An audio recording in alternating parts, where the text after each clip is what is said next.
Mga lods, ito na yung pinagmamalaki kong manok. Yan.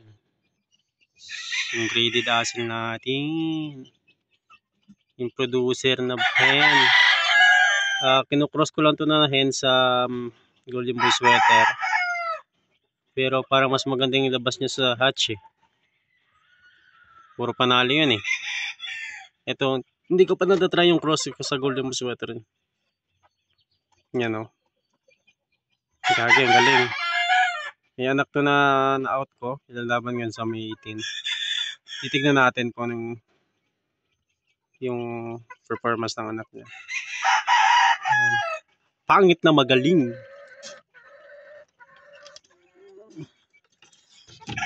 Okay, sira na pala to. Ito, Boston naman ito nasa loob. Medyo mailap. Hindi ko mabibidyohan.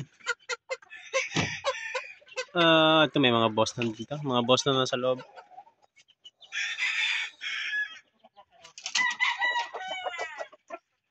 Ito yung Golden Boy to. Golden Boy Sweater. Yan o. Titingin ka dito. Yan. Kita mo mukha mo. Kung gano'n ka pangit.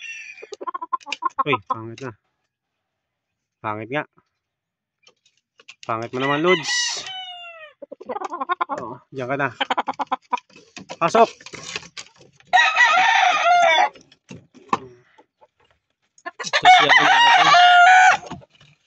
Si Halsey Gray, LDT Gray sa Golden Boy Sweater.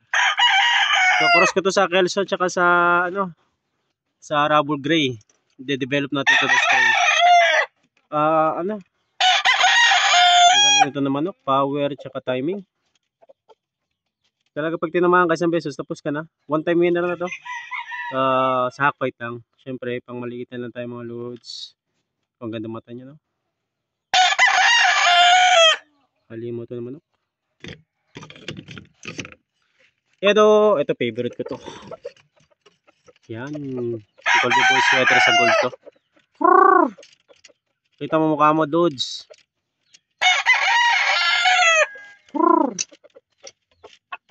Yan. Kita mo mukha mo kung gano'ng kakapangit. Pakita mo sa buong mundo kung gano'ng kakapangit, loads. Pangit mo. Ito sa Boston na to. Hindi ko mapapakita, ano eh. Mailap. Yun lang. Bye-bye na.